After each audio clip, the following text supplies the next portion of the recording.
Chilukuri Balaji temple ప్రధాన అర్చకులు రంగరాజన్పై దాడిని ఖండిద్దాం. మతోన్మాద మూక దాడిని వ్యతిరేకిద్దాం. కేవీపీఎస్ రౌండ్ టేబుల్ సమావేశం 17/2/2025 హైదరాబాదులో. ఈ సమావేశానికి స్కైలబ్ బాబా అధ్యక్షత వహించగా రమణమూర్తికి అతిథిగా పాల్గొని ప్రసంగించారు. ఈ సందర్భంగా వివిధ ప్రజా సంఘాల నాయకులు తమ అభిప్రాయాలను ఇలాంటి దుశ్చర్యలను ఖండించాలని చెప్పారు. ఈ సందర్భంగా వ్యవసాయ కార్మిక సంఘం రాష్ట్ర అధ్యక్షురాలు పద్మక్క గారు మాట్లాడుతూ ఇలాంటి ద్రోహులను యావజ్జీవ కారాగార శిక్ష విధించాలంటూ, ఇలాంటి సంఘాలను బహిష్కరించాలంటూ, నిషేధించాలంటూ మాట్లాడారు. ఇదే సందర్భంగా అన్నమయ్య కళాక్షేత్రం పీఠాధిపతి విజయశంకర స్వామి మాట్లాడుతూ సమానత్వం కోసము హిందుత్వము ఎప్పుడైనా ముందుంటుంది, కానీ ఇలాంటి ద్రోహుల వలన హిందుత్వం బహుజనుల అర్చకుల చేతుల్లోకి వస్తే సమానత్వం సాధ్యమే అంటూ మాట్లాడుతున్నారు. స్కైలాబ్ గారికి, వేదిక మీద ఉన్న రమణమూర్తి గారికి, ఇక్కడికి వచ్చిన అన్ని ప్రజా సంఘాల రాష్ట్ర కార్యదర్శులకి, అధ్యక్షులకి, అందరికీ, మీడియా మిత్రులు అందరికీ కూడా వ్యవసాయ కార్మిక సంఘం తరఫున, రాష్ట్ర కమిటీ తరఫున ధన్యవాదాలు తెలియజేస్తున్నాం. నా ముందు మాట్లాడిన వక్తలు అన్ని విషయాలు చాలా చక్కగా మాట్లాడటం అనేది జరిగింది. అయితే రంగరాజన్ గారిపై జరిగిన దాడిని మా సంఘంగా, మీ వ్యక్తిగా తీవ్రంగా ఖండిస్తున్నాం. ఆ వీరరాఘవరెడ్డి గారు అంటే రంగరాజన్ గారు ఆయన బయటికి వస్తే నాకు ప్రాణహాని కూడా ఉందనేది చెప్పిరనేది మన స్కైలాబ్ గారు చెప్పిండ్రు. అందుకని వీరరాఘవరెడ్డిని జీవిత ఖైదీగా జైల్లో ఉండాలని కూడా మా సంఘంగా, నా వ్యక్తిగతంగా కూడా డిమాండ్ చేస్తున్నాం. అంతేకాకుండా ఇక్కడ మూర్తి గారు చెప్పిండ్రు, అంటే ఆర్ఎస్ఎస్ సంస్థ కానీ అట్లాగే వీరరాఘవరెడ్డి గారు ఒక మతోన్మాద భావజాలంతో, ఆర్ఎస్ఎస్ భావజాలంతో దాంట్లో అన్ని దేవాలయాల నుండి భూములు, ఆర్థికంగా, అంటే దీని వెనుక ఆర్థిక సమస్య కూడా ఉందనేది అనుకుంటున్నాం. ఒక ఆర్మీని పెట్టి మొత్తం కూడా భారతదేశం వ్యాప్తంగా కానీ రాష్ట్ర వ్యాప్తంగా కానీ దీన్ని మొత్తం మతోన్మాద భావాచారాన్ని ప్రజల్లో తీసుకురావటానికి, వాళ్ళు ఎలాంటి హక్కులు కూడా అడగకుండా వాళ్ళ హక్కులని కాలరాసే విధంగా ఈరోజు వీరరాఘవరెడ్డి గారు ఒక ఆర్మీ అనే పేరుతోటి ఈ సంస్థను ఏర్పాటు చేయటం అనేది జరుగుతుంది. మూర్తి గారు చెప్పినట్టు ఈ సంస్థని కేంద్ర ప్రభుత్వం కానీ, రాష్ట్ర ప్రభుత్వం కానీ, న్యాయ చట్టాలు కానీ ఈ సంస్థని వ్యతిరేకిస్తే ఈ సంస్థని ఏర్పాటు చేయకుండా నిషేధించేటట్టు చర్యలు తీసుకోవాలి. అట్లాగే ఆర్ఎస్ఎస్, బజరంగ దళ సంస్థని కూడా నిషేధించేటట్టు రాష్ట్ర కేంద్ర ప్రభుత్వాలు కూడా చర్యలు తీసుకోవాలని తెలియజేస్తూ నాకు ఈ అవకాశం ఇచ్చిన అధ్యక్షుల వారికి, ఇక్కడ అందరికి కూడా మరొకసారి ధన్యవాదాలు తెలియజేస్తూ సంవోమనాంసి ధ్యానతాం దేవా భాగం యథా పూర్వే సంజానాన ఉపాసతే సమానం మంత్రం సమితి సమాని సమానం మనస్సహ చిత్తమేషాం సమానం మంత్రమభిమంత్రయేవః సమానేన హో హవిషాదు హోమి సమానీవ ఆకృతిః సమానా హృదయానివః సమానమస్తు హోమనో యథావస్సు సహాసతి. ఓం శాంతి శాంతి శాంతి. కూడా ఉన్న వాళ్ళందరూ కూడా ఏలాబాబు గారు 45 సంవత్సరాల నుంచి పరిచయం, రమేష్ గారు అంతా కూడా అప్పుడప్పుడు ఇక్కడ కలుస్తుంటాము. వీళ్ళందరూ కూడా సమానత్వం కోసం పనిచేస్తున్నారు. పంతులందరూ సమానమే, వివక్షలో కూడా పనిచేస్తున్నారు, మంచి లక్ష్యం కోసం పనిచేస్తున్నారు. ఇక్కడ ఉన్న వాళ్ళందరూ కూడా సమాజంలో అసమానత్వాలు పోవాలి, మనుషుల మధ్య భేదభావాలు పోవాలని పనిచేస్తున్నటువంటి వాళ్ళే.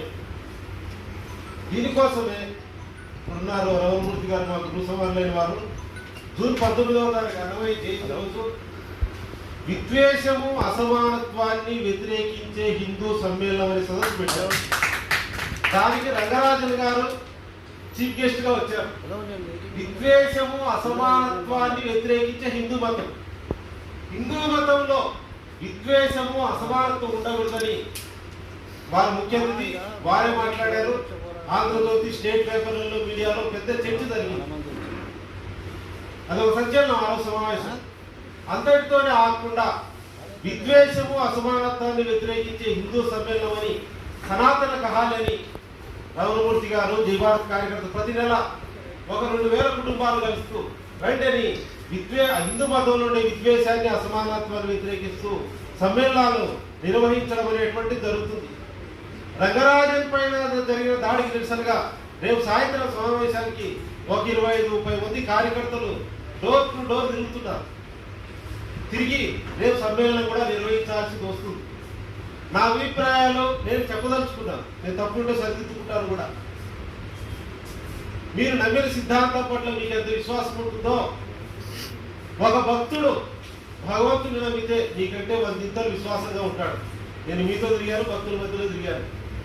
ఒక భక్తుడు వాళ్ళ దేవుని విమర్శిస్తే వాడు ఎంత ఫీల్ అయిపోతాడంటే నీ మీద కక్ష కూడా పెంచుకుంటాడు. నా దేవుడిని తిడతాడా అనేది. ఎందుకంటే భక్తుడు అనేవాడు భక్తిలో కూడా మోసం చేసే వాళ్ళు ఉన్నారు. అటువంటి వాళ్ళ గురించి నేను కాదు మాట్లాడేది.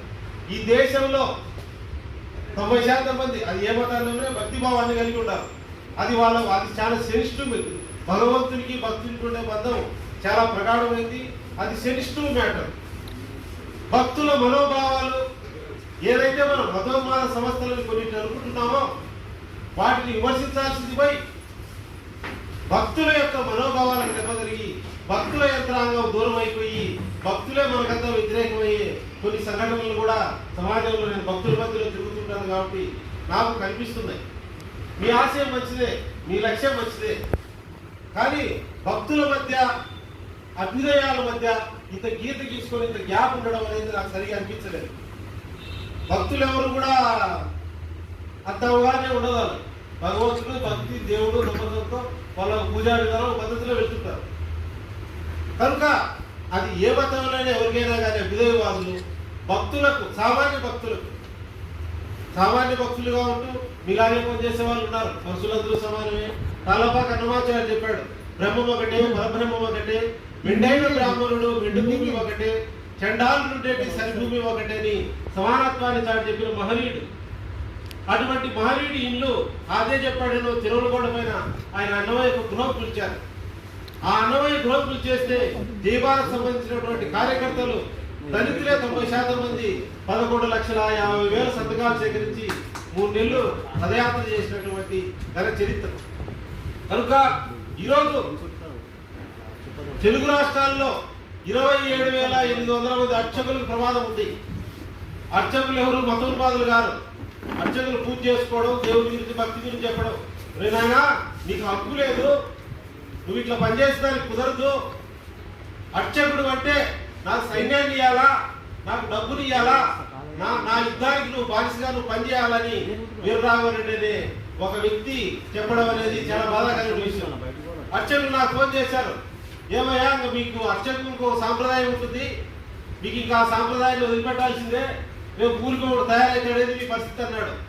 స్వామి ఖండిస్తామని చెప్పారు.